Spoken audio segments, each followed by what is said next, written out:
Hey, good morning, everybody. It's a pleasure to see so many people here. I want to thank Draw Library for hosting. We had a library advocacy day just this week, actually, a couple of days ago, and we spoke about the importance of libraries in our communities, right? And one of the reasons why it is so important to support libraries is because they're a resource for events and community groups like the one we have here today. And so I'm very grateful that you've opened your space to us. This is our first, I think, joint public event that we've hosted together, Senator Metzger and I. We speak almost every single day. We're Orange County's team in the state senate, the Killer Jays.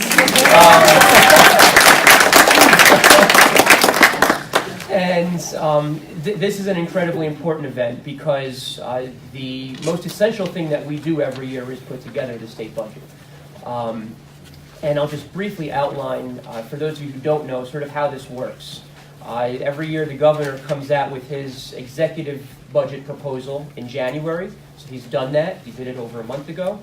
Then we in the legislature examine that proposal and come up with our own. And they're called one-house budgets. So the Senate will come out with a one-house budget, and the Assembly will come out with a one-house budget. These are our sort of ideal budgets if we had our way, and those come out and are passed in a couple of weeks from now. And then by April 1st, once we have three budgets effectively, we negotiate from those three to a final enacted budget, which is due on April 1st. So we are still in the process of putting together our one-house budget in the state senate, our response to the governor, and a critical piece of that is listening to the people we represent in order to know what's on your mind, what are your priorities, where you think the $170 or so billion of funding should go in New York State. There are many, many critical issues that we're dealing with. One of my top priorities that I know is shared by Senator Metzger is just making sure we get our fair share in this region, generally speaking. I don't believe that has happened in many cases, and we're talking about fair share of education aid, infrastructure aid, healthcare aid. Across the board, we have, in my mind, been treated as a piggy bank for a very long time for much of the rest of the state, and we're determined to try and put an end to that. So I look forward to listening to everybody. Just so you know the format, and we'll talk a little bit more about this before we get underway. We're not going to be responding to every person that gets up here and speaks. We're here to listen. If we were to respond, we'd be here till 8 o'clock at night. And so we'll respond and make some comments at the very end. But in the meantime, we want the time to be spent listening to you. There are a lot of people here. I think many of you are going to be speaking. And so I look forward to your comments. Thanks again for attending. Thanks so much. Thank you, Senator Skoufis. And I just have to say it's been such a joy to work with Senator Skoufis. And, as a new state senator, to be with someone who knows the ropes and been there for a little bit longer. But we've been really working so closely and collaboratively. And I think it's really to the benefit of our districts and our region. This is a huge $175 billion state budget. It touches so many aspects of our lives in so many ways we don't even think about, how it affects, the resources that our kids have in our schools, our roads and bridges, how effectively we can address the opioid crisis, access to public health services. In so many ways, it affects all of us. It's also a huge fiscal challenge. There's a lot that we want to do, but we have to realize that it takes place within a fiscal reality, and we have to think about, keeping taxes as affordable as possible in New York. And we do have a deficit, as you all probably have heard, of $2.4 billion. So it's really important to hear from you about what your concerns are, what your priorities are, and it can't be a top-down thing. It really has to be a bottom-up thing, and that's something that I've long believed in working at the local level and local government, and I'm just so thrilled to see all of you here. I mean, I think James and I have, very similar concerns about the proposed executive budget and making sure we get our fair share. I'm also very concerned to make sure that our local governments, our local institutions, our libraries, our schools are getting the funding that they need, because, property taxes are regressive. We can't see increases in property taxes. It's important that the state pay its fair share of those costs, of those institutions that are so critical to the well-being of our communities. So I'm going to leave it at that. I'm really looking forward to hearing all that you have to say about the budget and what you care about. Thank you. I'll now turn it over to Carlos. You're going to say a few words about just the process and how this will work. Yeah, so, hey everyone, thanks for coming this morning. My name is Carlos. So, we're going to have the speakers come up here. This mic should be, okay, yeah, we got it working. So I'm going to call up speakers 5 at a time, and the 5 speakers, or the 4 that are waiting, just stand over here by this exit sign. And we're going to have 4 minutes to speak, and Leah is going to be in the back, and she'll have a 1-minute card when you got a minute left. So just keep an eye on her in the back of the room while you're doing the 4 minutes. So I'm going to read off the first 5 names. Got kind of a powerhouse here in Orange County coming up. So first speaker, Anita Beto. Then it'll be Robert Huffshner, Michelle McEwan, Faith Moore, and Shannon Wang. So, Candida, you can.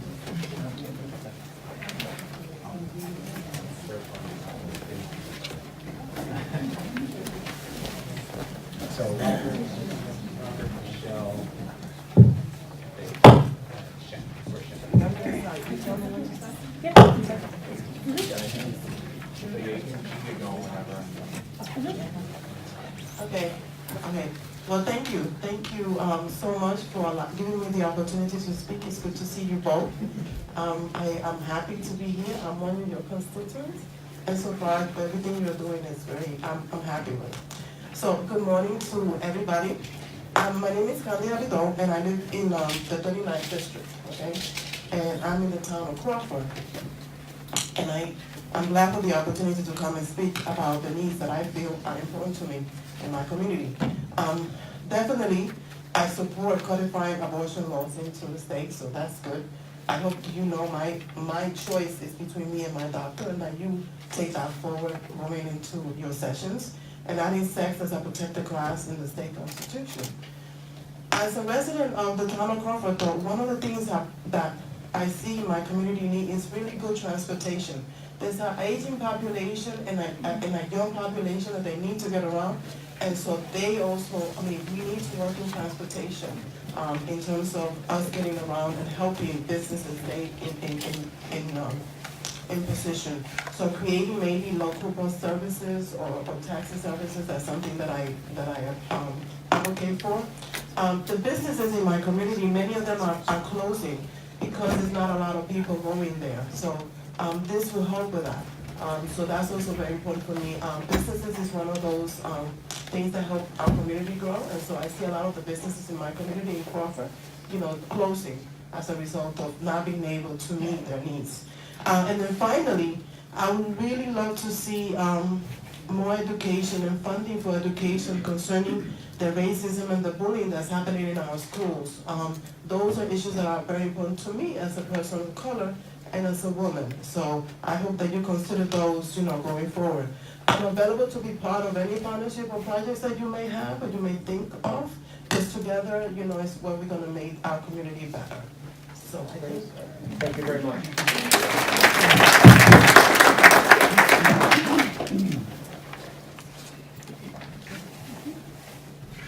Come on down.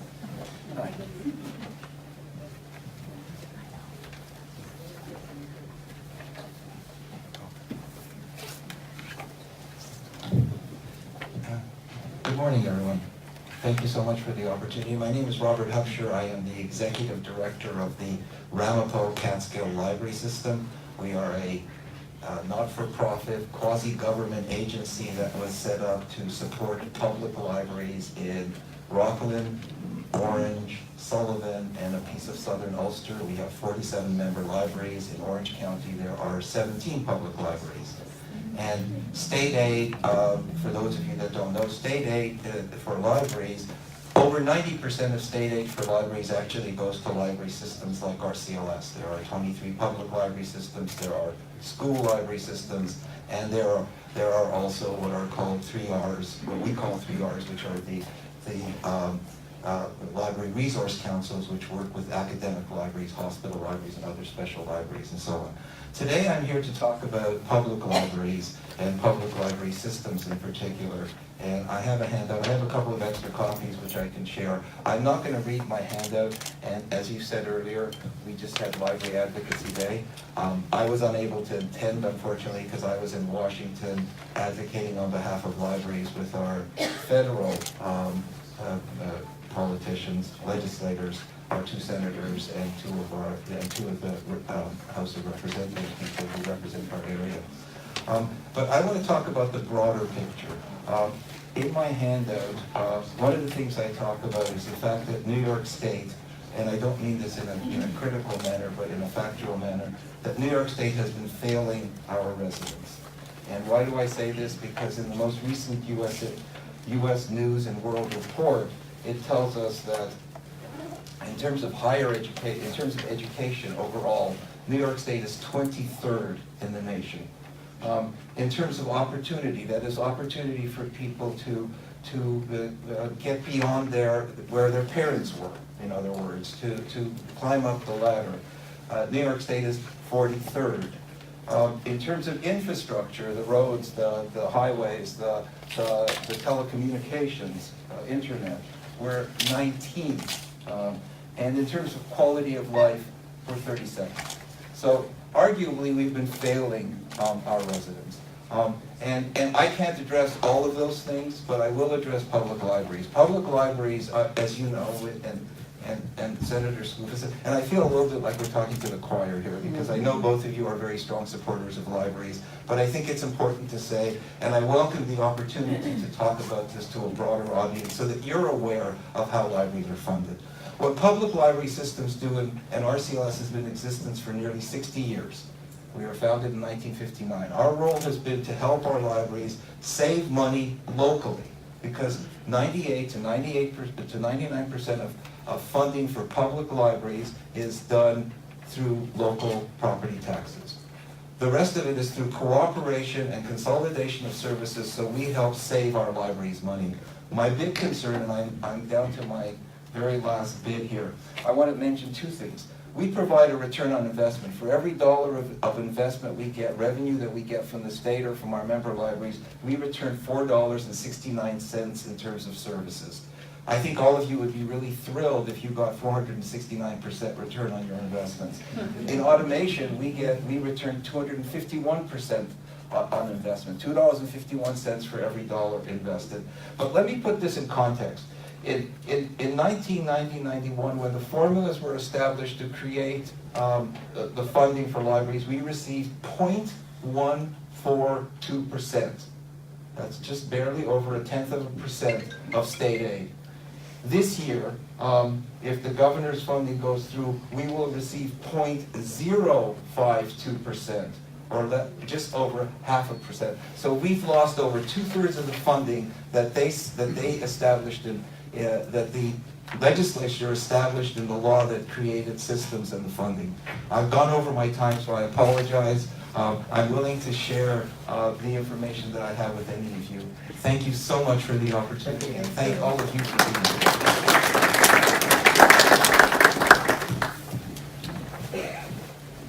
Good morning. Good morning, Senator Skoufis. Good morning, Senator Metzger. Thank you so very much for doing this. We really appreciate it. And to Robert's point, even though we are preaching to the choir, even the choir needs to practice. So, my name is Michelle McEwan, and I am the Chief Operating Officer for the Regional Economic Community Action Program. And to recap, we are the anti-poverty program throughout the county. I'm here with my CEO, Charlie Quinn, one of my board of directors, Gene Sexton from the Hudson Valley Federal Credit Union, and I think my general statement is there is probably not anyone in here who doesn't have a worthwhile project that deserves funding and full funding. And I have already asked you both to fund our NPC at $14.8 million to help with housing throughout our region. But I think for the larger conversation to be had, we want to make sure that the budget that's created does not leave out the people with less access, less voice, and less opportunity. So as we talk about people of color, as we talk about the LGBTQ community, as we talk about those who live below the poverty line, we want to make sure that the programs and services that are funded at adequate levels. We seem to always be putting Band-Aids on bullet holes rather than looking at prevention. So when we're talking about substance use disorder, prevention dollars become important. Violence in school, prevention dollars are important. Not to say that we should not be moving forward with funding programs that work on those things after the fact, but if we could just once be proactive rather than reactive, we would get ahead of some of these things that tend to plague our cities and the rest of our county. We live in a county with a poverty rate of almost 13%. The city of Newburgh has a women-headed household with children poverty rate of 57%. The city of Middletown is about 28%. So if we look at poverty numbers and how those affect our communities, and our goal is healthy communities, then what we really need to do is look at the social determinants of health, look at access to health care, look at access to reproductive rights, look at access to housing and jobs and transportation and childcare, and figure out how to fund those adequately in order to create opportunities for our neighbors and our community members. Our motto at RECAP is to provide a hand up. And that's what we do. We do that every single day, whether it's our Head Start program, whether it's our workforce development program. I invite you all to the Fresh Start Cafe, to the Mill Street Cafe. We want to make sure that we are creating the healthiest communities possible with income and equality for all. Thank you so much.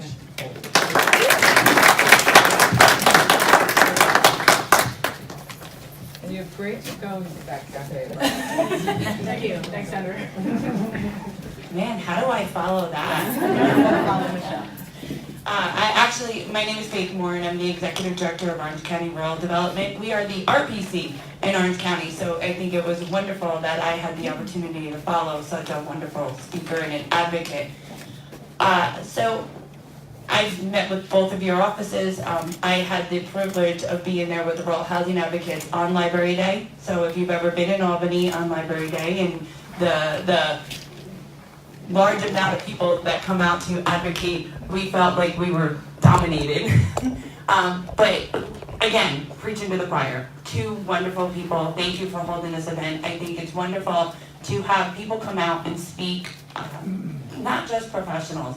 Our first speaker, it was wonderful to hear a real citizen and a resident in our areas that we serve. We are facing a number of cuts. As you know, the rural preservation companies and the NPCs are facing a large cut. Restoring them to our original amounts would be vital to the services that we provide. We are the agencies on the ground providing the services. When the foreclosure crisis hit in 2007, they called our agencies and said, help. We were able to jump onto the problem and start combating it. When natural disasters happen, hurricanes come through. We just had in this area some tornadoes come through in May. We are the agencies on the ground that are assisting with those services. Speaking of the foreclosure funding, that's one thing that we have been actively advocating with both of your offices.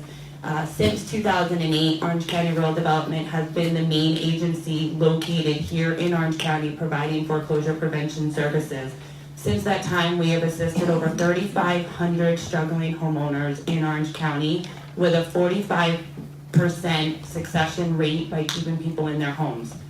Communities thrive when housing is affordable, and the best way to keep our housing affordable is to be able to keep people in their homes.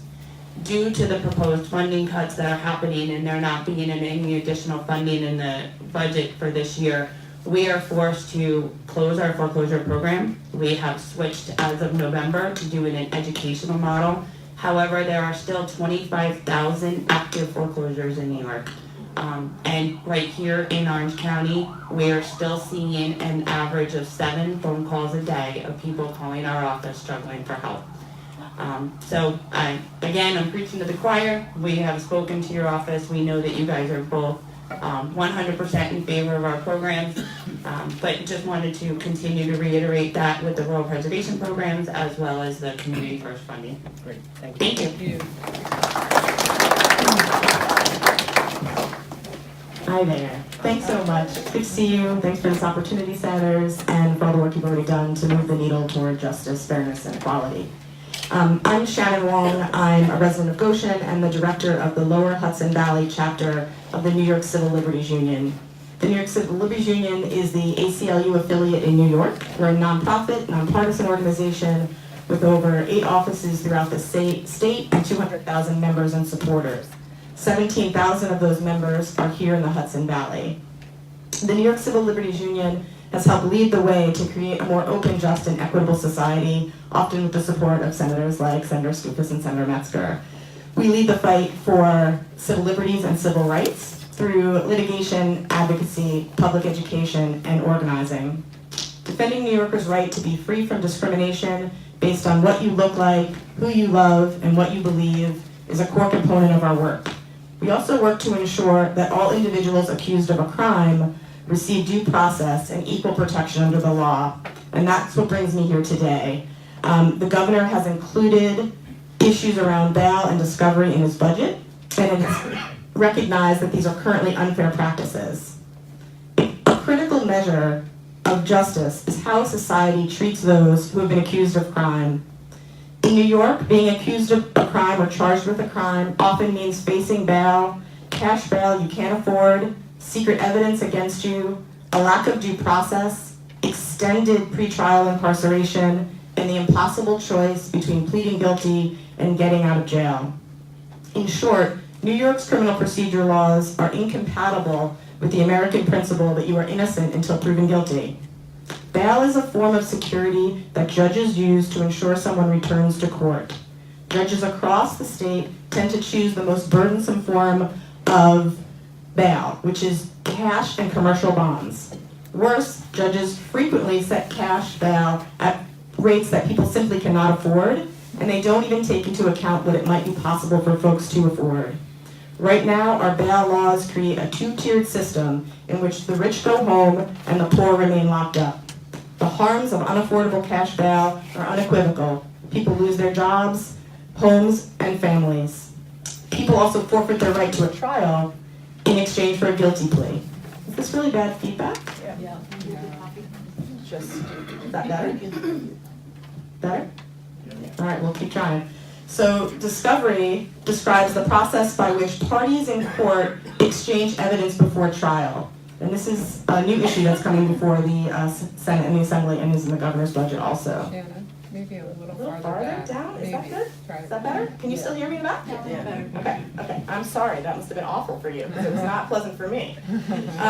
Okay, so in New York, criminal defendants are blindfolded by laws that allow prosecutors to keep most evidence secret until the day of trial. And approximately 95% of convictions are obtained through guilty pleas, but at the time the defendants accept that guilty plea, they are not required to see the evidence in their case. New York State's backwards discovery laws leave us nearly last in the country. 46, all but 4 states, New York, South Carolina, Wyoming, and Texas, South Carolina, Louisiana, Wyoming, and New York, long ago abandoned these unfair court practices and have given defendants broad access to the evidence against them. She's calling time on me, but I feel like because I talked about the mic, I should get to finish. Sorry. And I know I'm just at 4. Okay, so crucially, states with long-time discovery laws, and this is a very important component, have successfully created processes by which you are protecting both victims, witnesses, and the defendant's rights. And no state that has had an open and fair discovery process has gone back. So I know that there's lots of concerns around that, but there are protections built into this bill for witnesses and victims, and I think both of you know that I care deeply about those issues. So there's no studies or evidence that show that good discovery laws hurt witnesses or victims, and our constitutional principles demands that New York catch up. So we're asking that lawmakers pass bail that ends money bail, protects the presumption of innocence, defaults to pretrial release for low-level offenses like misdemeanors and nonviolent felonies, and ensures due process. On discovery, we're asking for open, early, and automatic discovery, and I will leave it at that. My colleague from Planned Parenthood is coming up. I'm on the board there. I support and agree with all she's going to say. Thanks.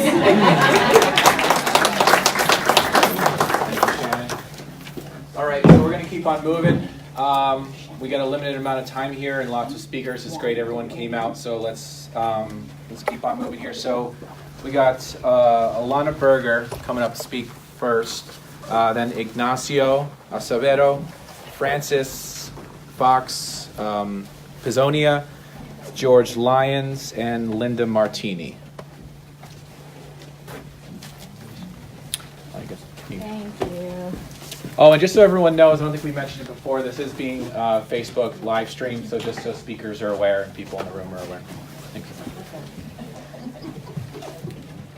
you. Is this good? I'm going to do my talk on the mic at the beginning. So hi, thank you for doing this, and thank you for everything to make more exciting legislation pass in the first month than we've seen in the last 10 years. So, so my name is Ivana Berger. I'm with an organization called Hand in Hand, the Domestic Employers Network, which is a sister organization to the National Domestic Workers Alliance. And I'm also part of a statewide campaign called New York Caring Majority, which is a campaign of seniors, people with disabilities, family caregivers, and direct care workers working to win affordable access to long-term care services and support for everyone who needs it, and to improve conditions for workers in the direct care sector. I'm here to talk about, we've talked about this before, but New York and the Hudson Valley in particular is facing an unprecedented elder boom. The number of New Yorkers age 65 and over is going to increase to more than 4 million by 2026. As the population of older adults rises, so does the need for caregiving and an improved system to provide home and community-based services and supports. So we all know the benefits of aging in place, which many of us want to do. We have the opportunity to build intergenerational communities and demonstrate real communities of care and resilience. The aging in place is also much less expensive.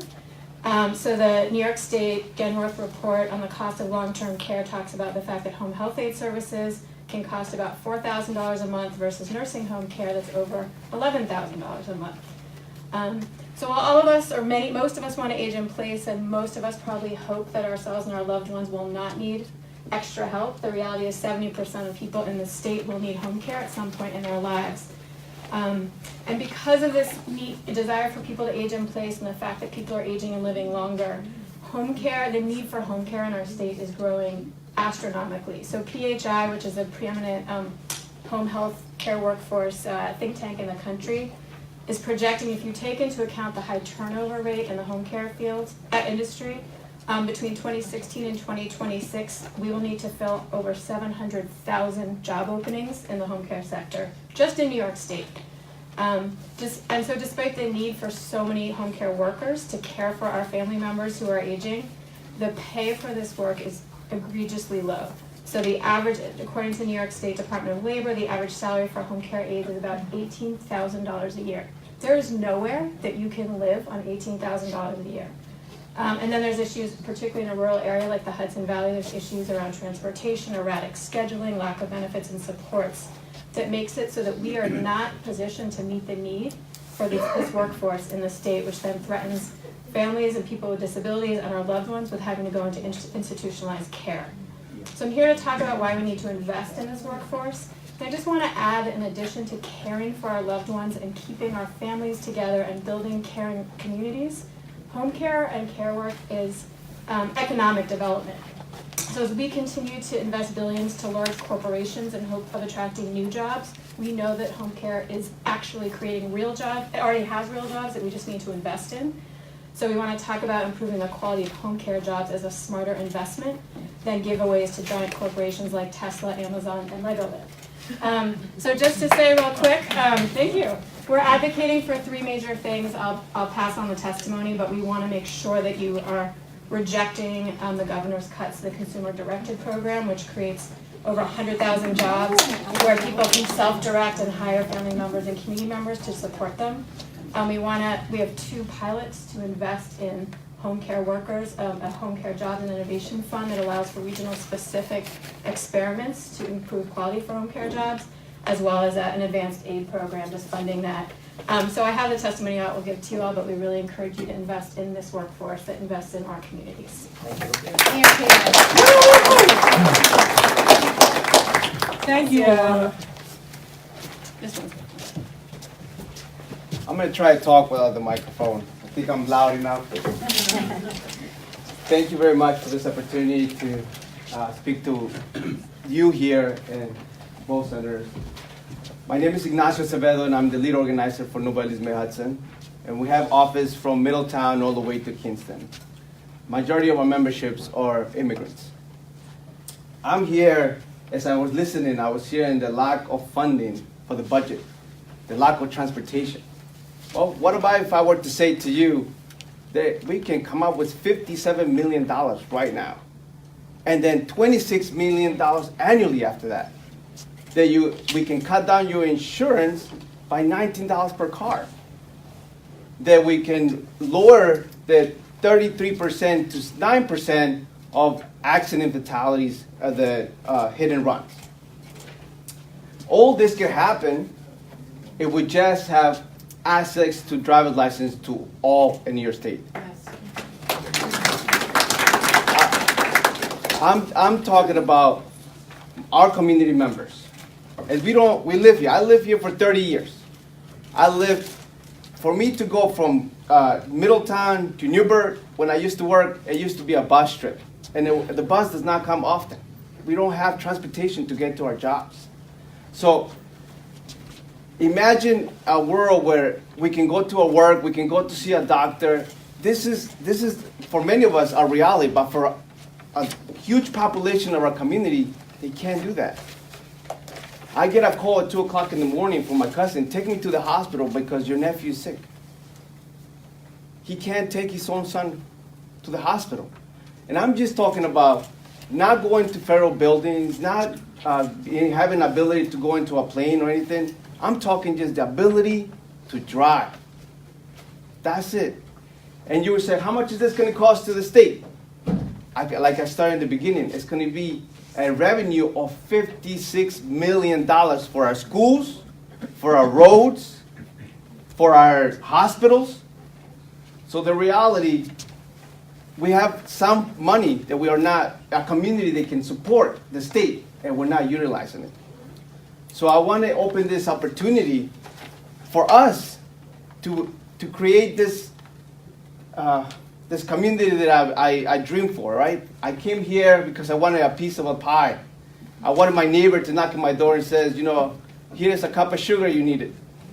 I want to be part of this community. So that's why I'm here. I'm nervous right now. I don't know if you guys see, I'm shaking. But I can tell you that I'm here to fight for us, from Middletown, from Newburgh, from Warwick, all the way to Liberty, Kingston, because the reality, my heart is here. And I know you guys are my neighbors, and you guys are my neighbors. So how can we make this happen? How can we be part of this, improve the budget, eliminate this deficit? Because I went to school, and the reality, I didn't have a proper book, which is sad for me.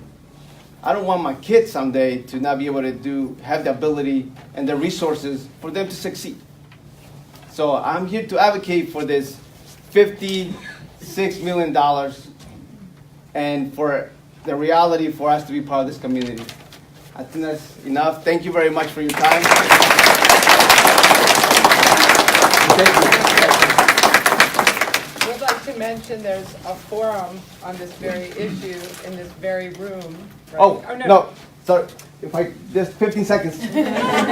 We have a forum tomorrow, actually, in the Recreation Center and 47 Academy Avenue, exactly about this issue and how we can, as a community, if you have any questions, what your concerns, please come. It's tomorrow at 11 o'clock. Thank you.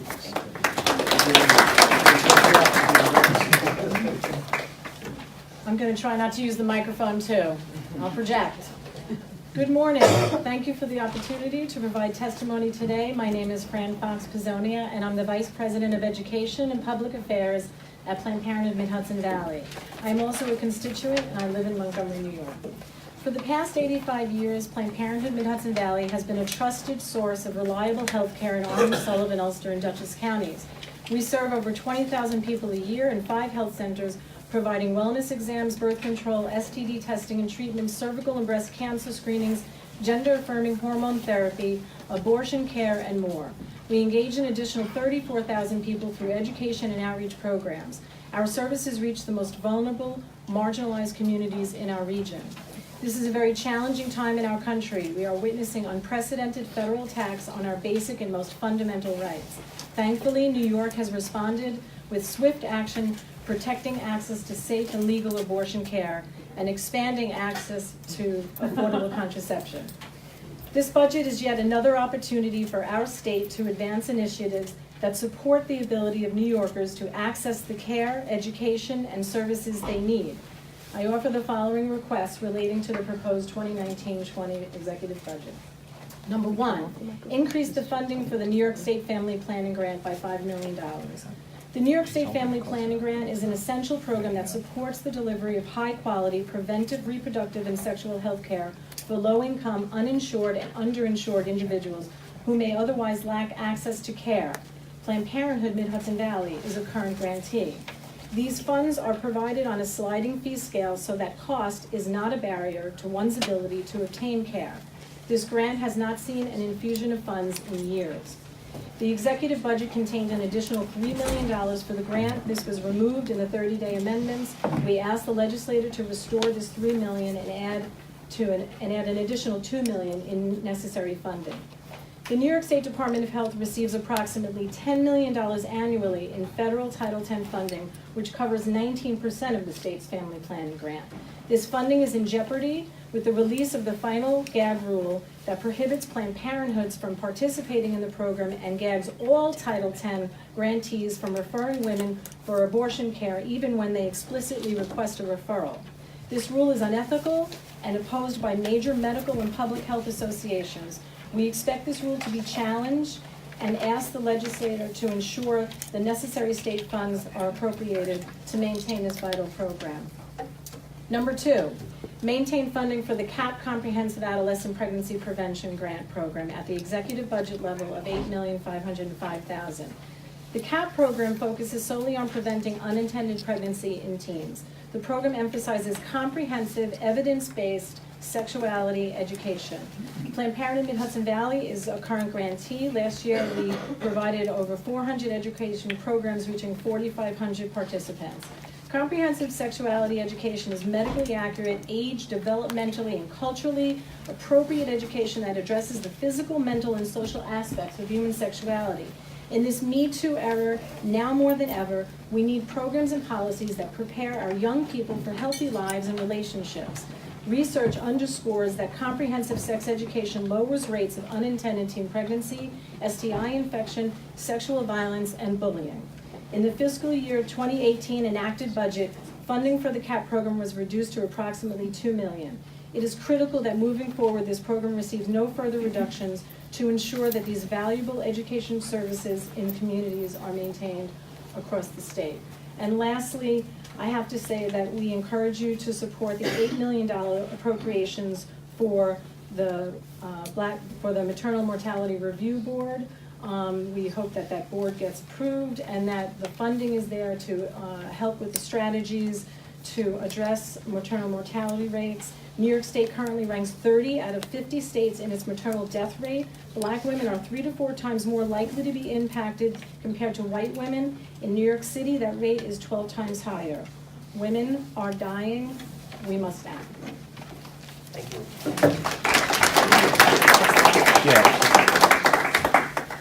The mic's off. Make sure this.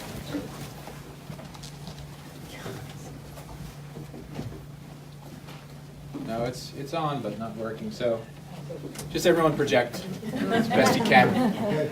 Our friends on Facebook can't hear the speakers as well, so if you want to project for them as well. Thank you so much for this opportunity to speak today. Can everyone hear me? I'm projecting well? Great. Okay. My name is George Lyons. I'm here representing two entities today. I'm president of the Goshen Volunteer Ambulance Corps, and also I'm a town councilman in the town of Goshen. And we lost James, who was an excellent representative, but things move on, so that's great. So the first thing I'm here for is I attended an EMT, or EMS, excuse me, summit on February 26th. It was held across the river. And some of you people in the room, but not everybody in the room, should know that EMS is kind of in a crisis, not only here, but around the state and around the nation. It doesn't matter whether you're a volunteer organization or a commercial. Basically, we survive on billing, grants, and fundraising. The reasons: there's not enough EMTs. One of the young ladies there talked about the home service workers. You cannot make a living and live in this area or many other areas and be an EMT. So effectively what happens is it's in constant transition. So you have a person that's employed, and then when they get a better opportunity, and God bless them, that they're getting a better opportunity, they move on. So there's a constant transition that takes place. Secondly is it appears, and it's getting worse and worse, and I guess this is really the major factor, is there's a decrease in Medicaid reimbursements. And many of the people that use our ambulances are Medicaid patients. And actually the Medicaid reimbursement is not fantastic in any way, shape, or form, but to cut it more is really obscene. Next thing is staffing. To become an EMT now, especially as a volunteer, it's practically, I guess, I can't say impossible, but very, very hard to do, because you're spending all of this time and effort, and then you're volunteering yourself, and people have to work. They have to get them. So effectively what's happening is there's less and less volunteers and more paid EMTs, but not a whole bunch of pay. I think the other thing is the public doesn't really understand the EMS world. I think all of us can agree in this room that when you need an ambulance, you want an ambulance to come there quickly and be efficient. And effectively what I'm saying to you is that because of this state that I'm talking about right now, especially in the outreaching places, it's hard to get an ambulance out there, and also much harder to get an ALS unit out there. Just briefly, the ALS unit is advanced life support, paramedic, and the BLS, like Goshen Volunteer Ambulance Corps, is the BLS place. So there is a severe decrease in the ALS units that are available, and effectively that's another problem as far as EMS is concerned. So now I switch gears a bit, and that is one of my favorite places is Valley View Nursing Home. I was with Jimmy O'Donnell, our representative from the legislature, last night, and he told me that there's going to be, as it stands now, a $4 million cut in Medicaid reimbursements to Valley View. Those of you, I think a lot of you know that Valley View had many, many problems, but Valley View, a $4 million cut would really be a tremendous decrease in the amount of services that they can give to the people. And it's such a fantastic facility. I mean, it's just absolutely fantastic. What went through in those back years when all of that garbage was being told about Valley View, which was outright lies, and now you see that they're making a profit. But the $4 million decrease would really be a really negative thing for that organization. A couple of other things. Am I done? 4 minutes is up? We want to, I'll be quick. We would like to explore the possibility of a hotel tax in the town of Goshen, and we know we have to go through the state. Restoration of AIM funds, which, if you don't know about that, that's everybody's talking about that, right? And the The last thing is I'd like to keep in the loop.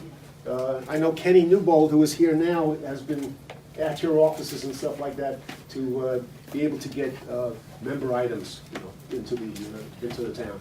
Okay? Thank you very much. Thanks. You want to try and fix that mic? Yeah. Okay, I'll try to project. Thank you for this forum today, and Senator Skoufis is very familiar. Thank you. Senator Skoufis is very familiar with our asks and our agenda, but Senator Metzger, you're new to the game, so this is probably news for you. My name is Linda Martini. I'm the Executive Director for the Child Care Council of Orange County. We are a resource and referral agency that provides free referrals to child care for working parents, and we also provide technical assistance and training to child care providers so they can do a quality job. I'm here to speak on behalf of working parents needing child care subsidies, child care providers needing a living wage, and for all nonprofits whose state funds are limited. We welcome the modest new funding for child care contained in the executive budget, along with the governor's proposal in the State of the State book to require the state's regional economic development councils to prioritize child care in their 2019 plans and to launch a child care worker scholarship.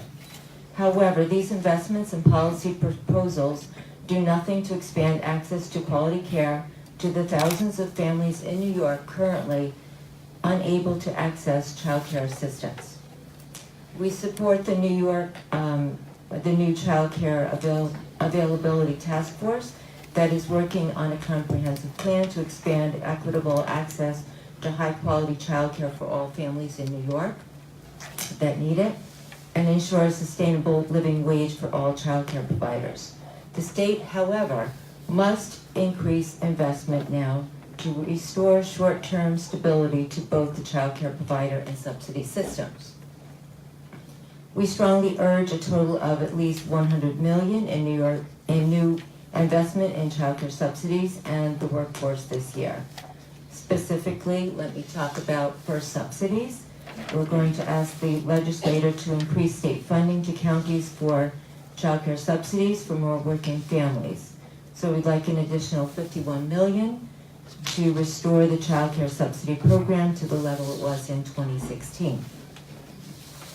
We would like to add $20.6 million to revise the co-payment formula so that no family receiving a child care subsidy must pay more than 20% of their gross income as the parent share, while also maintaining the number of families on subsidy. And we need to add necessary funds to enable all counties to maintain subsidy waiting lists. Some counties don't do that. So with regard to the workforce, we want to make sure that people know that New York's child care educators are nowhere making the salaries that people in school districts make. So we want to make sure that that's addressed. We also want to talk about the, because of the minimum wage going up, it's causing centers to have problems staying open because they can't raise their parent fees and they have nowhere else to go. And they have to pay their workforce at $15 an hour, and that's very difficult because they have that increase, and then what do they pay their seasoned staff? And then also, with regard to non-for-profits, we need the COLA increased. We need that because of most of the women that are in the human services. All right, so our next speaker's up first, Robert Begot, Tim Scannell, Tim Egan, Marianne McDunn, and Michael Paduke last. can line up over here. Just a reminder for speakers to keep an eye on Leah over here. She's in the blue shirt. Just keep an eye on her for the speakers. Is Robert here? Is he not here anymore? Robert? Yeah. Yeah. Oh, yeah. That's me. Thank you. No problem.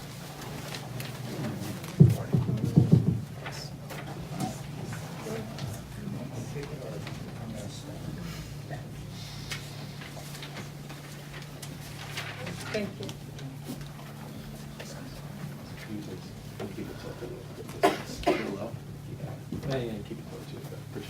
Okay.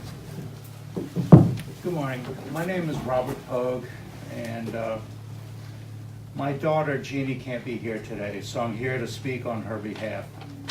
She doesn't like crowds. Her speech isn't always very understandable. And like her father, she's not really comfortable speaking in front of crowds. But I'm here because parents often do things for their children, even if they don't want to really do it, but they feel it's necessary. I moved to New York in 1977 to work at Letchworth Village Developmental Center. And at that time, New York State was closing the institution and developing with family groups, places in the community that were much more appropriate for those who had developmental disabilities. I was a part of a team at Letchworth that identified those in the institution who didn't need to be there if there were appropriate community resources developed. Promises were made that the new community-based programs would offer more than the harsh custodial care that was provided in the institutions. Promises were made that the programs in the community would be far better than those offered in the institution. Promises were made that the community-based programs would provide the appropriate level of staffing, supervision, and care that was needed. In 1987, my younger daughter Jeannie was born. It soon became evident that she would require specialized services all of her life. Jeannie's mother and I realized how lucky we are to live in a time and place where Jeannie can obtain those services in the community rather than face the bleak prospect of having to be institutionalized. We're ever thankful for those who develop the services, and we're ever thankful for those who provide those services to my daughter on a daily basis. As you consider New York's budget, I hope you will remember the promise made to adequately fund community-based programs for those who have learning disabilities.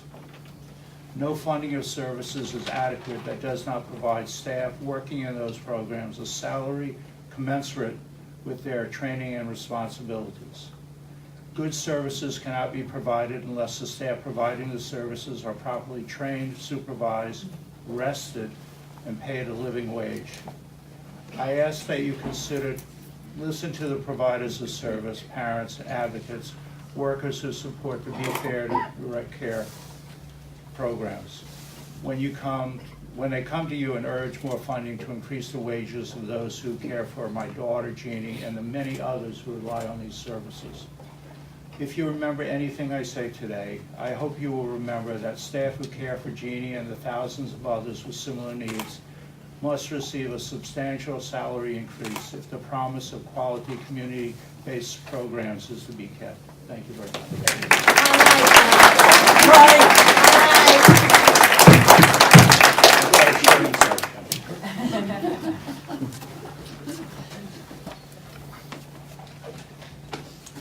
Okay, thank you.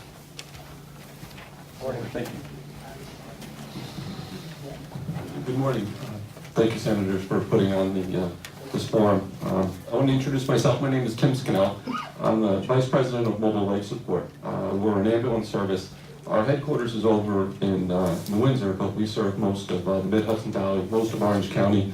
I'm a resident in Senator Metzger's district in Rock Hill. The reason I wanted to take a few minutes of your time and explain to the community as well is some challenges that we have with the latest development of the governor's budget. One of the funding in the current EMS industry, whether it's a volunteer organization like Mr. Lyons was explaining, Goshen Volunteer or Mobile Life Support, most of our funding comes from what's called fee for service. Provide a service to the patient and then you subsequently bill their insurance for payment, and that covers your cost of providing the service.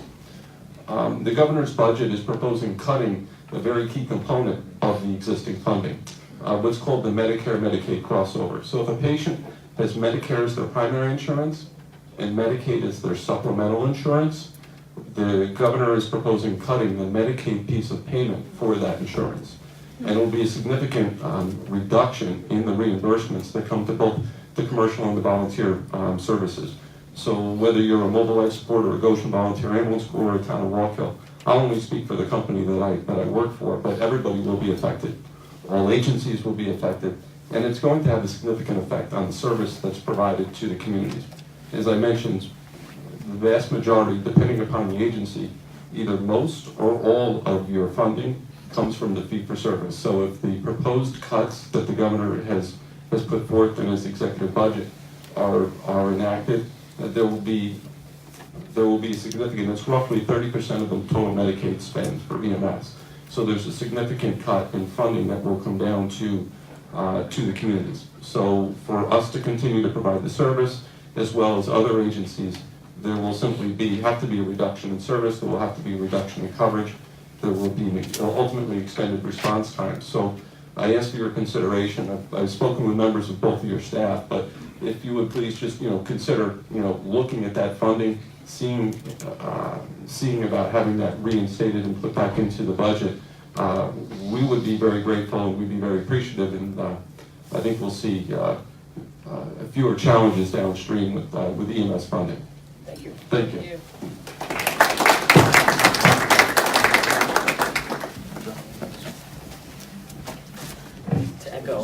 To echo. And to add to my colleague before me, my name is Tim Egan. I work for Rockland Paramedic Services and Rockland Mobile Care down in Rockland County.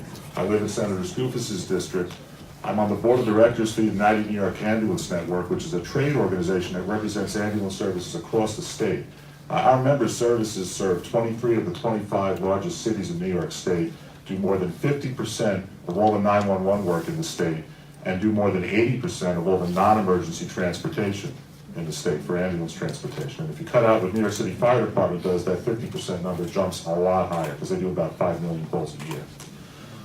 I'm also here, as George Lyons before me, representing the Village of Woodbury. I served as the deputy mayor for the past 10 years of the Village of Woodbury, and I'll speak to that issue first because it's a brief issue. We need our AIM funding restored.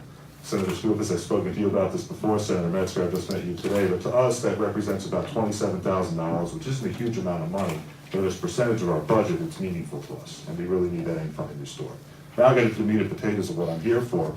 Like Tim Scannell and George before me, George, I was at that meeting with you on Tuesday, the EMS Summit, and we spoke about this then. The budget this year, as Tim said, cuts out those supplemental and crossover payments. Represents about $20 million to our member services, but it represents a big percentage of our income, our revenue. And Senator, I spoke to you earlier in the week about the specifics about that.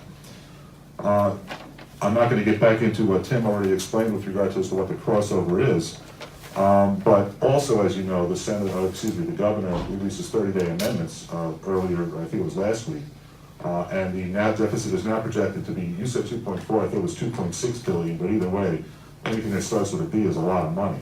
And the governor is proposing in his 30-day amendments to add to those cuts, not give back to any of those cuts, but to add to those cuts and take away a part of our rate also. So Medicaid already pays us at less than 30% of what it costs us to do the work. It's already doing that at a loss.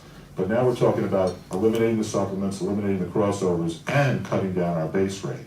So it's going to be even more of a loss. Now, there was an ambulance service upstate New York in Fulton County that closed partly because of this issue. And if these budget cuts aren't reversed, you're going to see ambulance services across the state closing down. This is a real issue. This is not an exaggeration. This could be catastrophic for the ambulance industry in New York State. And what's that going to do? That's going to have downstream effects to the healthcare industry and the hospitals, because services like Mobile Life and ours transport these non-emergent patients in and out of the hospitals and skilled nursing facilities. And without our services there to be able to do this, if somebody has to close down, now you're going to have patients sitting in hospitals longer, and nobody wants their parents or their grandparents sitting in the hospital waiting an extra day or two to be transported to rehab or that skilled nursing facility. That's going to be a huge downstream effect to the rest of the system. So we really urge you to see what you can do to help restore those supplemental and crossover payments, because it would be catastrophic to the ambulance industry in New York State. Thank you very much.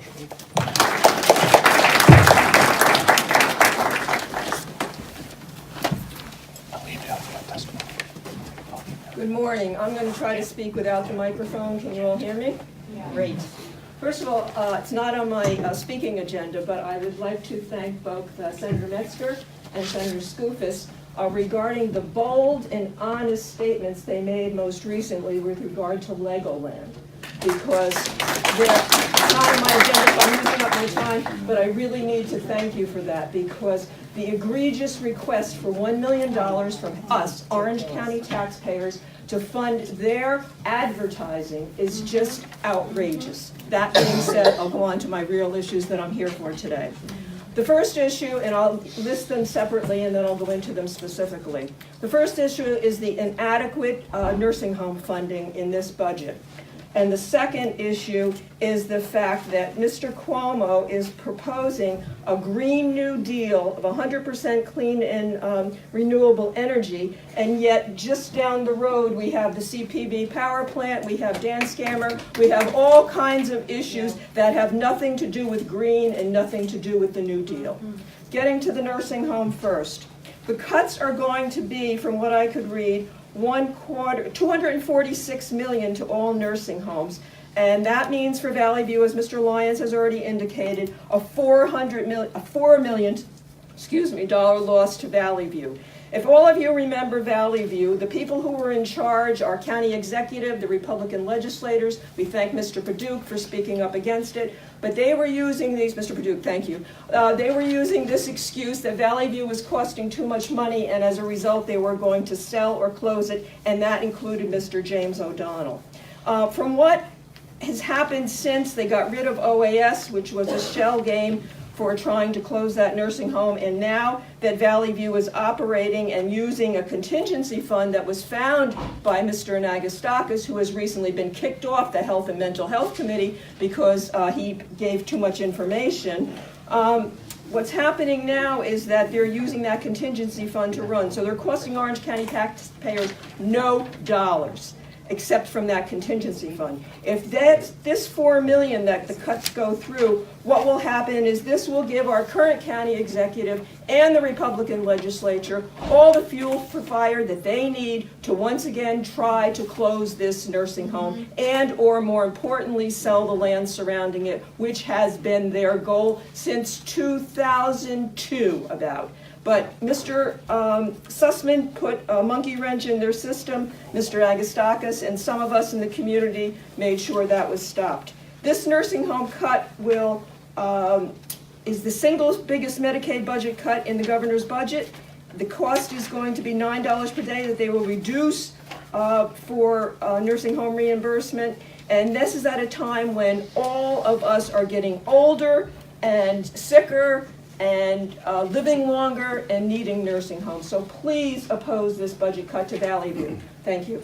Now, my second issue is the Green New Deal by Mr. Cuomo. And what I said about that was that just down the road is the CPV power plant. There's the Hancock compressor station. There's the Minisink compressor station. All these things exist in conjunction with the Green New Deal. Who are you kidding?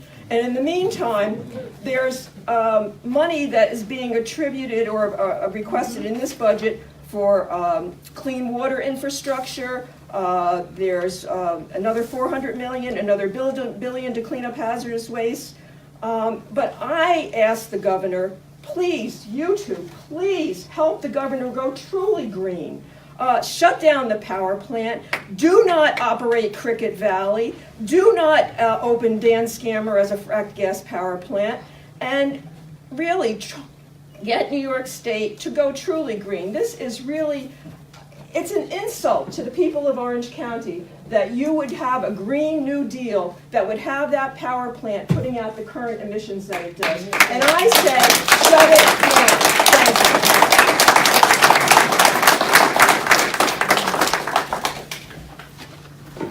Good morning, Senator Skoufis, Senator Metzger. thank you for this opportunity to have a public forum to talk about the budget and with your partners in government. I have 3 issues I'd like to just speak about today on behalf of the county. My name is Michael Paducah. I'm the minority leader of the county legislature, and I think when I talk today, I'll have the support of most of the members in the legislature. The first item I'd like to talk about is what others have talked about already, is in regards to encouraging you to restore AIM funding to the local municipalities in cases where the funding accounts for less than 2% of the municipal budget. Whereas the state budget proposed eliminates AIM funding to towns and villages and will have a significant impact on municipalities that have already had their budget in place since 2019. In the event that the governor's budget proposal is adopted, 38 of 43 local municipalities will lose AIM funding, resulting in a hardship and burden on the taxpayers of Orange County. I would urge you to support restoring that funding. Second, and this is a pretty big one, and we've been talking about this for years, is seeking to include dedicated project funds, separate and apart from TIP funds, for upgrades to Route 17 in Orange and Sullivan counties. This region has immediate need for infrastructure improvement, including upgrades to Route 17, expansion and improvements to its public transit lines, improvements and replacements of existing bridge safety projects, and intermodal forwards of transportation. The Democratic Caucus seeks full project dedicated funding from New York State that is separate and apart from TIP funds to upgrade Route 17, included but not limited to funds for environmental reviews, engineering design and construction, and this request is supported by the New York State Department of Transportation's May 2013 study, which found that additional transportation capacity is needed to address existing project levels of congestion in the corridor and provide for enhanced mobility and allow for future growth in Orange and Sullivan counties. And lastly, and this is a good one, and I know we've worked on this a lot, thank you for the great work to allow early voting in New York and for closing your LLC loophole. But with these needed changes with early voting, there comes a need for additional costs that have a negative impact on our county's budget. There is a need to financially support these changes for needed equipment and personnel. In Orange County alone, we're looking at spending $1.3 million a cost alone to purchase electronic polling books, so that ensures for this 10-day window that you have to vote, that there's nobody voting here and then coming back and voting here, and it would be impossible with just the books that you write your name in. So I would ask that you include in your budget the monies needed to finance the needs of these counties to properly implement these new requirements. And thank you for the great job you've done.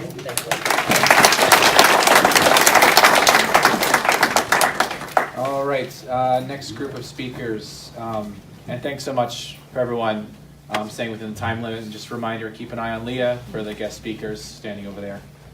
So next speaker is going to be Pramila Malik, and then we'll have Carl Berkowitz, Monica Howe, Carissa Mazzeo, and Lizette Itzaguirre. And if we want to line up again the speakers, please, over here. So which mic is on? Just tap one of them. Okay. Can everyone? Okay. My name is Pramila Malik. I'm the chair of Protect Orange County and principal progressives of Orange County. We are both all volunteer grassroots organizations, and I would like to thank you for holding these hearings, Senator Metzger and Skoufis. It certainly is a welcome change in Orange County to have representatives that actually seek out the opinion of constituents and stakeholders. I think this is a first, right? And I also want to thank both of you for spearheading the effort to get the Child Victims Act passed. As I'm sure you are aware, the state budget is actually the state's policy agenda. It identifies and then funds the priorities of our government. And while this coming month usually involves a lot of backdoor horse trading, there are certain things that must never be compromised on, such as matters of health and safety, matters of life and death. And it's this gold standard that makes someone not just a progressive, but a principled progressive. So with that in mind, and because of time constraints, while there are some good provisions in the current proposal, such as funding for clean water infrastructure, hazardous site cleanups, etc. I'll focus on what needs to be removed or amended, what needs to be added, so that this budget reflects the priorities and interests of the public and not big-moneyed special interests. Let me start by the most glaring absence in this budget. Albany has just been rocked by one of the most egregious corruption scandals in its history, specifically the CPV per cocoa matter, centered right here in Orange County. And despite indictments, trials, and convictions, there is no increase in oversight, no restrictions in outside income or influence peddling in this budget.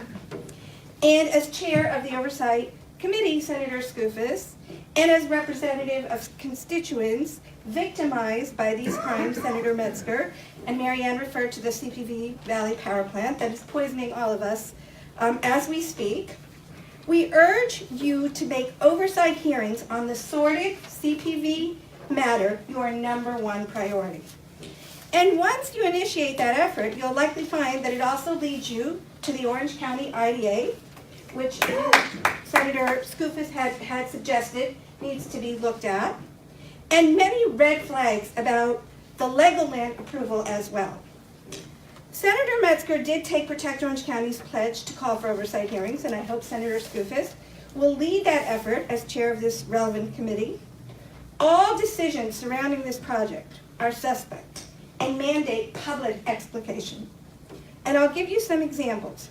Why was this project sited adjacent to an environmental justice community without implementation of the required enhanced public participation plan?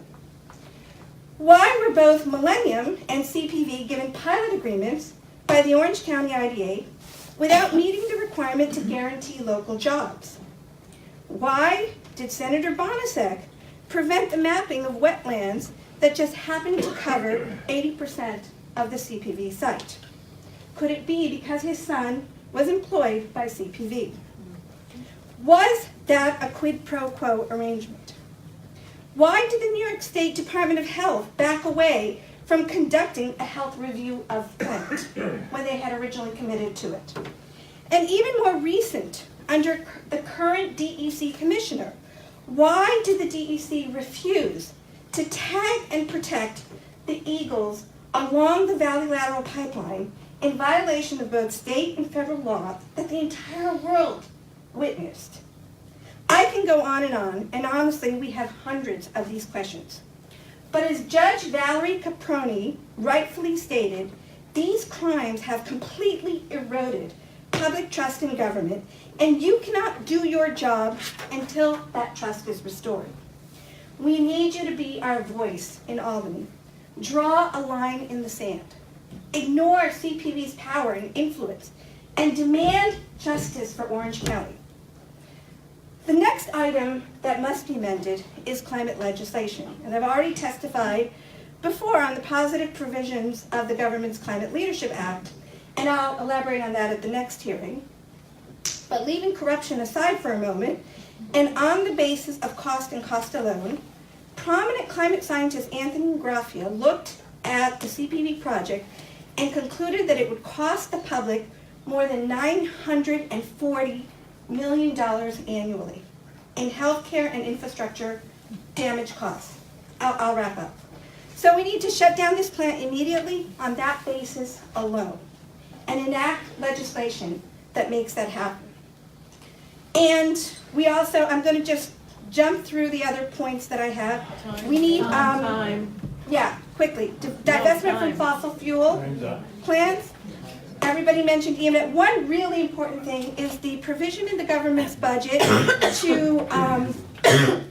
to force grassroots community organizations like ours to register as lobbyists if they spend more than $500 annually on advocacy. That's draconian, it's pernicious, it's vindictive, and it's designed to deter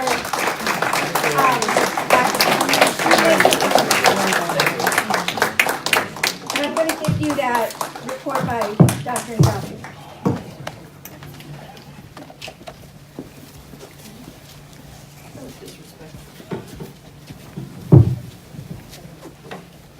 I'm back. Carl Berkowitz from Middletown Thrall Public Library, Board of Trustees, but also I'm a member of the Rampo Catskill Library System Board of Trustees. And there are a number of library issues that need to be quickly discussed. The first one is for Senator Metzger, who's on the Education Committee. This library and all 46 other libraries in Rampo Catskill and all the Mid-Hudson libraries were educational facilities. We serve everyone every week of the year. We don't shut down for vacations. We are serving people who are 8 months old and 88 years old. And we are not being treated equally. A couple years ago, 4.8% was the increase for public schools. 4.8%. What did the libraries get? 1%. We'd like the 4.8%. We'd like to be treated equally for equal work. Now, number two, last year, the legislature wonderfully increased library construction aid from $14 million a year to $34 million a year. Well, the governor wants to take $20 million of that away. Now, you all applauded when this building is 25 years old.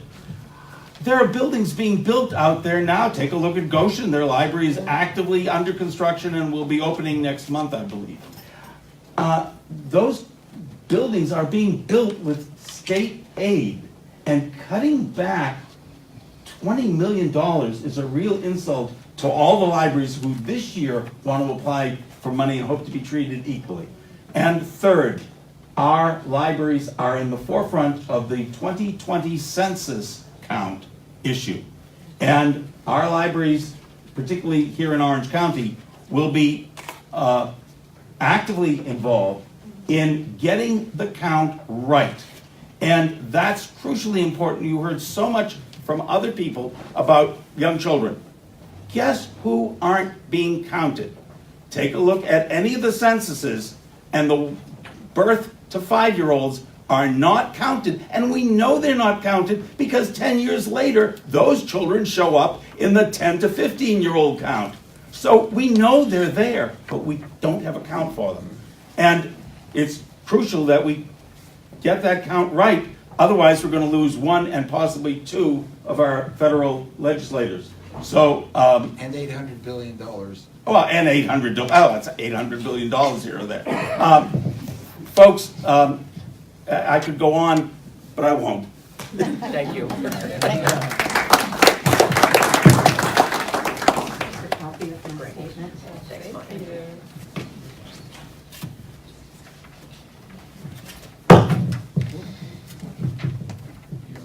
Good morning, Senator Metzger and Senator Skoufis. I'd like to thank you for holding this forum, and I appreciate the opportunity to speak on a subject that is very near and dear to my family and to me. My name is Monica Hawk. My family and I have been residents of the village of Monroe for 25 years. We have 2 adult children, one of whom has autism. Today I would like to address 2 issues that directly affect our son and the thousands of disabled individuals in New York State. First is the fact that direct support professionals, that is the people who directly interact with disabled adults on a daily basis, cannot earn a livable wage in New York State. Direct support professionals, or DSPs as they're commonly called, support every aspect of a disabled child's life and an adult's life. They work in group homes as well as community day programs.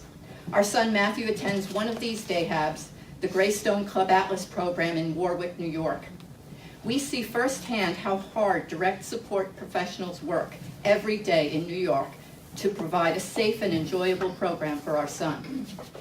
Some of the job descriptions include supporting and teaching activities of daily living, administering medication, transporting individuals, many of them have mobility issues, teaching personal care skills, money management, and social skills, and that's just to name a few. And for all of these important responsibilities, the average DSP worker earns an average of $11.91 per hour in New York State, which is in line with what our average fast food worker earns. A 2017 report found that the average turnover rate for DSP stands at 45%. And of course, this translates into a lower quality of care for a very vulnerable population. 2 years ago, Governor Cuomo pledged to increase the pay for DSPs over a 6-year period, yet the 2020 budget included no such increase. Obviously, the disabled citizens of New York State cannot convince the governor to stay true to his word, but you both can. Please reject any budget that is put forth that does not provide these professionals with a livable wage. This brings me to the second topic, which concerns the lack of appropriate housing for disabled young adults. As many people know, autism is a lifelong debilitating disorder that affects every aspect of an individual's life, as well as that of the family that cares for him. Our son Matthew is 25 years old. He cannot maintain a conversation. He struggles with activities of daily living, and he will probably never be able to cross the street on his own. He can never be left alone in the house because he would not be able to respond appropriately to an emergency such as a house fire. He will never be able to live independently. Prior to the financial crisis of 2008, there was a humane system in place to deal with housing issues for disabled young adults. Family members could, as a group, come together, like the way Ann Klingner did, hire an agency and help oversee the process of obtaining new and appropriate housing for their disabled young adult children, of course with funding from New York State.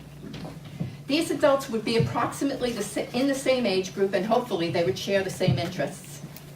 They would go together to the movies and other activities in the community with the direct support professionals that were assigned to their home. As such, they would slowly grow into the next phase of their lives, where they could enjoy their independence, but still be free to come home on weekends.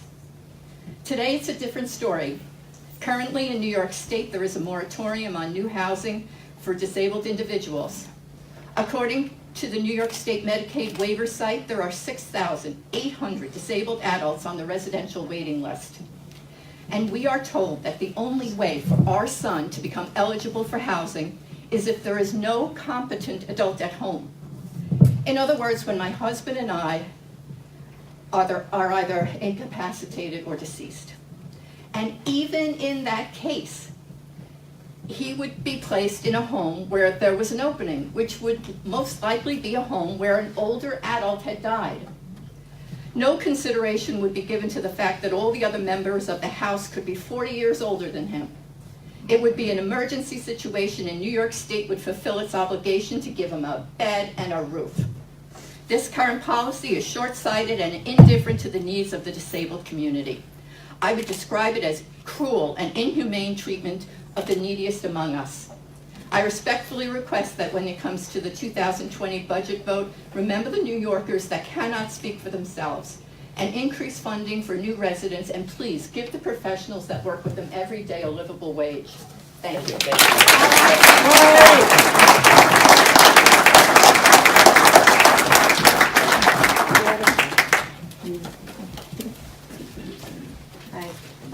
Good morning. Sorry, I don't want to know feedback.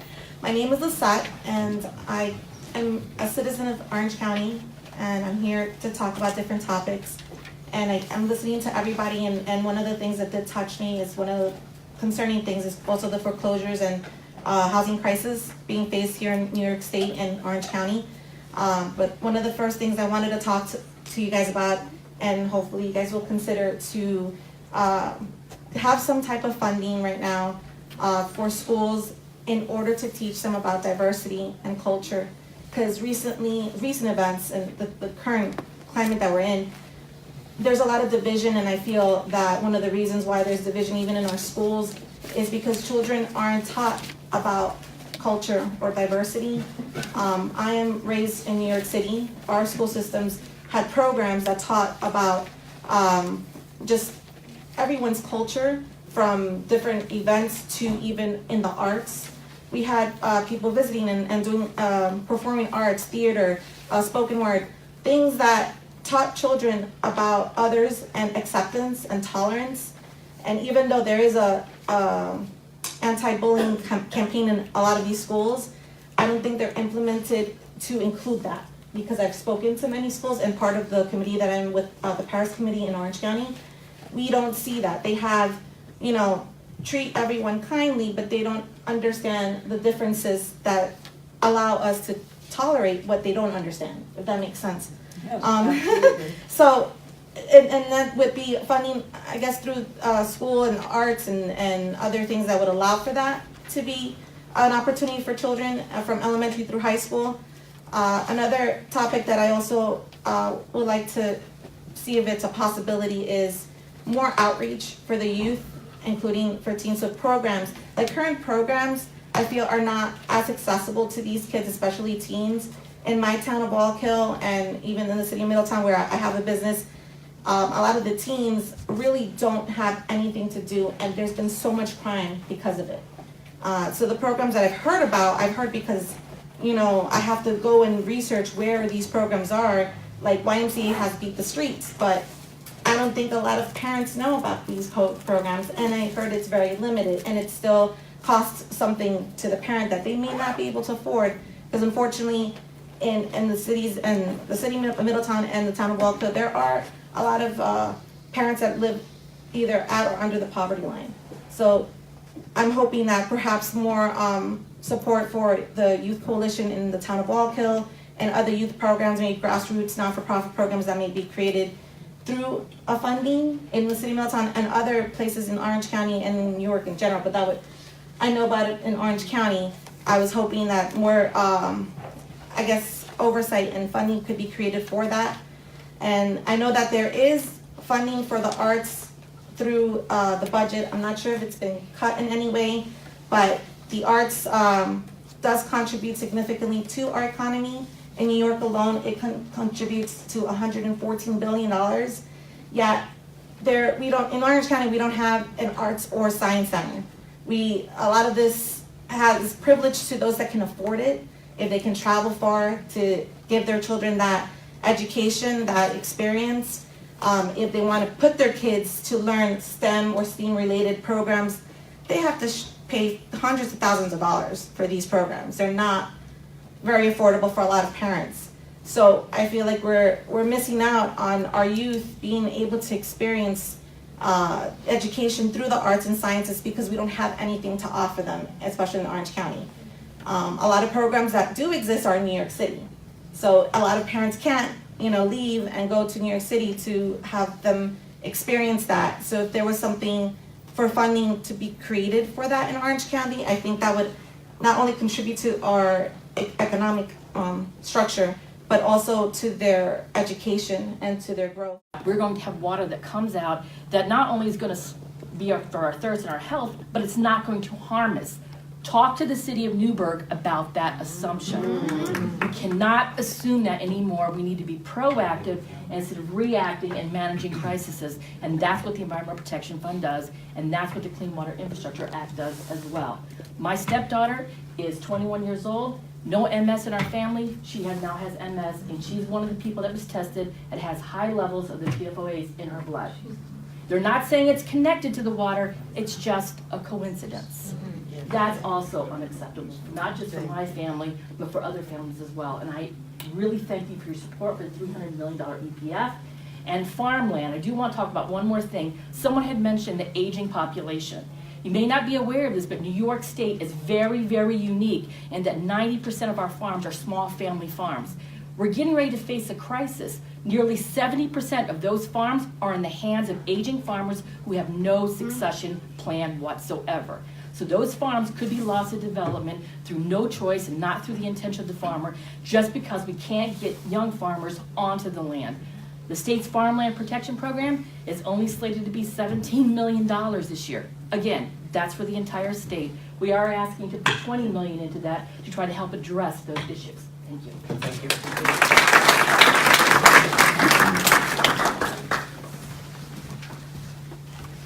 First of all, I would like to thank Senator Skoufis and Senator Metzger to be here. Now, I am a family member. I'm going to share a little bit of my journey going through my loved ones with the mental health conditions. It's all about mental health. What we are doing, my son is he got sick when he was 11, and now that he is 37. But this has taught me a lot of lessons.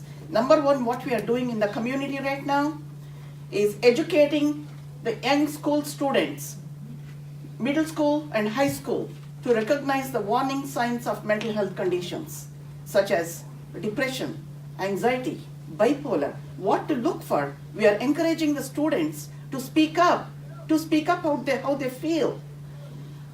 How do they recognizing the symptoms and helping among themselves, helping each other, their classmates, so that they can prevent the suicide, they can prevent the substance abuse, opiate addiction. And we are also educating the school staff. How do they approach the students when they recognize a mental health symptom? When a student is depressed, when he's withdrawn, isolated, how do they go and speak to that student? And also educating the families to find out, to recognize the symptoms and get the help early in their life, so that they can, the lot of other problems can be prevented. It's early intervention and prevention. The earlier they get help, the better the outcomes will be. So I wish my son we had this kind of school education when my son was growing up. But we want, for me, everybody's son, everybody's daughter, everybody's, there's always somebody there. Also, there is like 1 in 5 people have the mental health conditions. 1 in 3 high school students have some sort of criminal justice record. So all this, in education to the school district, that can reduce all those rates. My biggest concern is increasing the mental health services everywhere, because we have lack of mental health services, lack of hospital beds in the psychiatric units. By increasing the mental health services, of course, it also helps the law enforcement officers. The law enforcement officers, they don't know where to take the people other than the jail. Sometimes, they don't know, because there is not many resources. Mental health services, increasing the resource, making things aware about what is available in the communities, and the community housing, like other people also mentioned about the community housing, with the wraparound services, with the social workers, with the clinicians, and also with the case managers. That reduces the homelessness and also people getting into the criminal justice again. Crisis Stabilization Center. When there is a crisis at home, sometimes somebody talking to them, a nurturing environment is more important. That can be, ER visits can be avoided. The arrest rates will be reduced. So the Crisis Stabilization Center, we really need the funding for that. Because sometimes these people, they just want to talk to somebody. And also, increasing the funding for the CIT, Crisis Intervention Team. I'm also a member of the Crisis Intervention Team. The police departments that need to educate themselves how to respond to the crisis situations. If they don't have the knowledge, our prisons and jails are loaded with the people with the mental health conditions. It's not necessary. The good education, the mental health services, those are important. And there is a disparity issue. There is how they treat the mental health person with the mental health condition and the person with the physical health condition. There is a big disparity. There is a disparity when it comes to the cultural aspects, the people with the different cultural backgrounds, not speaking the language, not understand, not able to express their feelings. So, and again, the last thing is healthy minds leads to healthy community. And we want to end the silence, speak about mental health. Thank you.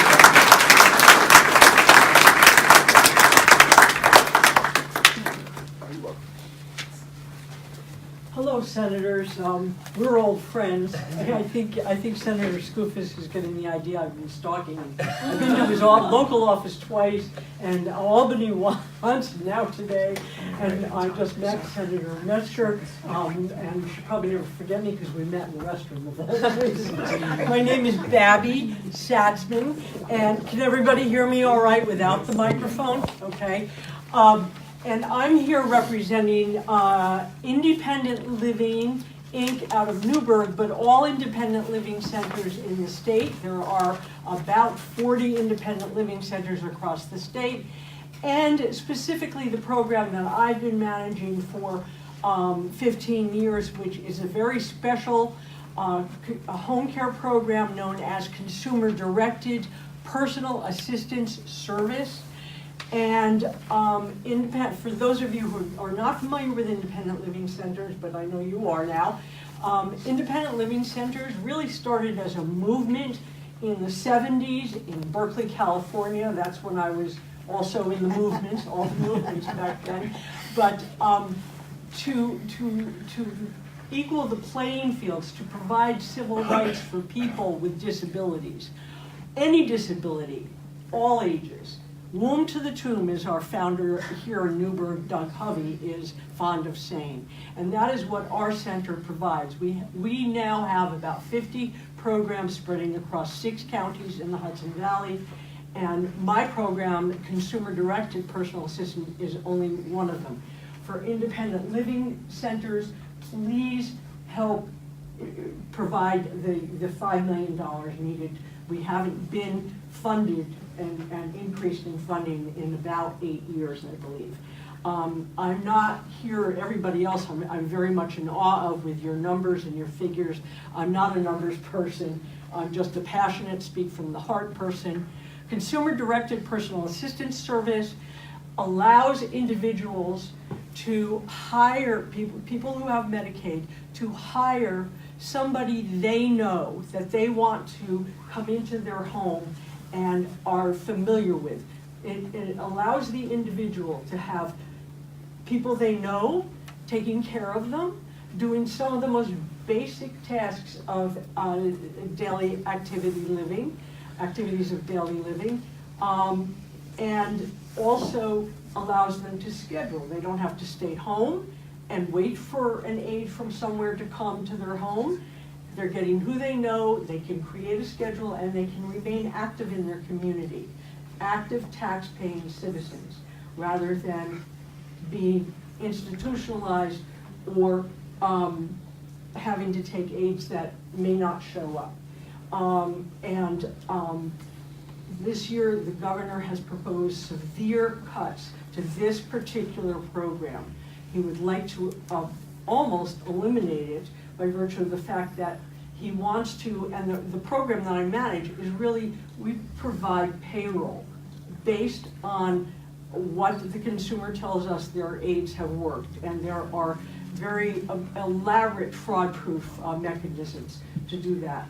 And now he wants to reduce these fiscal intermediary services to maybe 1, maximum of 5. Nothing will be local. Consumers will not have a choice of which fiscal intermediary service.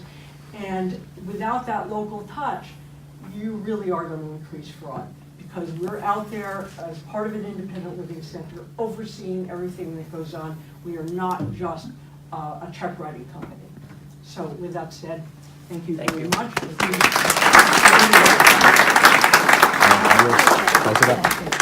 I'm the last one. Thank you for adding me to the agenda. James and I go a long way back. We were both campaigning very successfully for positions that we ran for, so pleasure seeing you. I'm here as a representative of the Middletown City School Systems. I am a member of the Fair Funding Committee. I've been on that committee for over a year. This is 4 pages of mandates that the City of Middletown School District has to pay for that we don't even know what most of them are. Some of the ones on here are school code of conduct, corporal punishment. I didn't know we were paying for corporal punishment. Uniform violent incident reporting system, comprehensive plan for safety education, incarcerated students plan, and comprehensive safety school plan. There's a lot of duplications on here, but since I have no idea what they actually entail, these titles, there is an attendance plan, an attendance report, and then a student attendance plan and record keeping report. We have asked for somebody to come down from Albany to guide us on what they mean, how much they cost, and it's been very difficult, so We are banging our heads trying to find a solution to a problem. We don't even know what it is. So I'm inviting both of you to our next fair funding committee. I need your help to discover what these mandates are, as they are all a mystery to me. So thank you. Okay, thank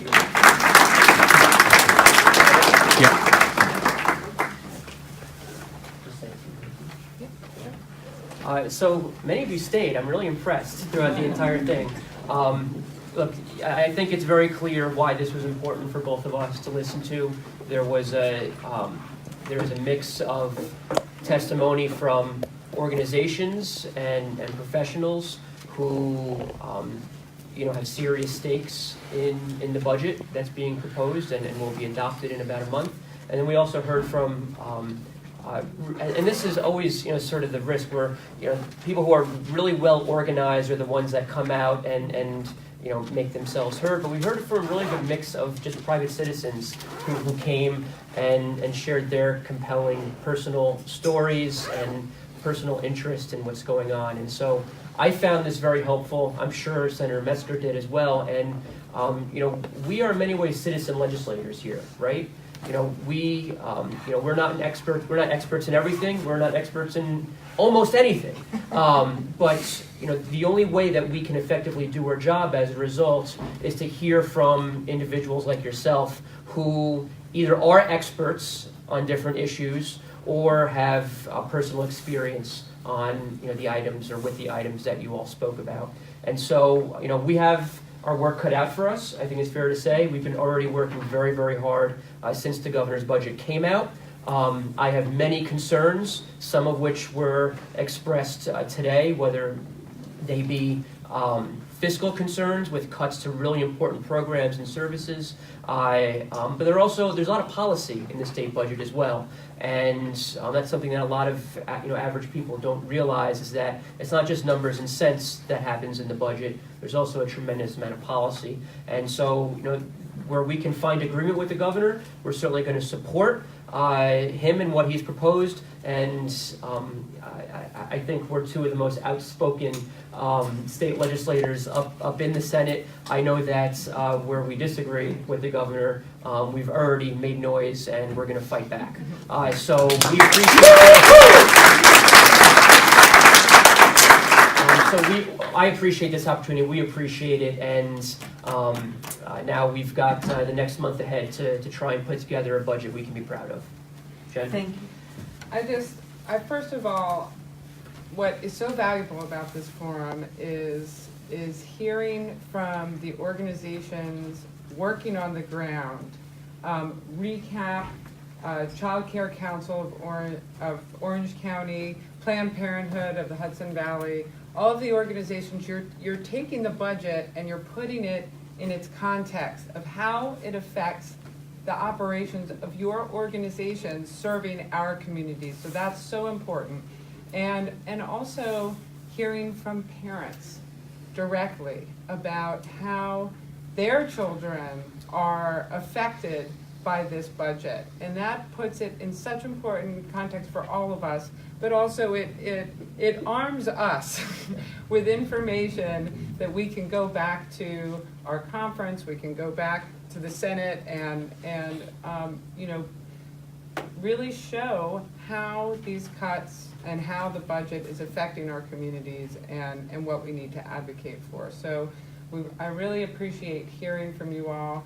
And encourage you, there are a lot of you here, not all of you spoke, but if you would like to give us written comments of any kind, call our offices, communicate with us in any way you'd like. But if you have thoughts and concerns, this might have triggered some concerns that you'd like to express. So please stay in touch with us. This is an ongoing process. And we're going to do, fight our hardest to make sure that we're getting what we need to get out of this budget for our communities. So thank you very much. Thank you.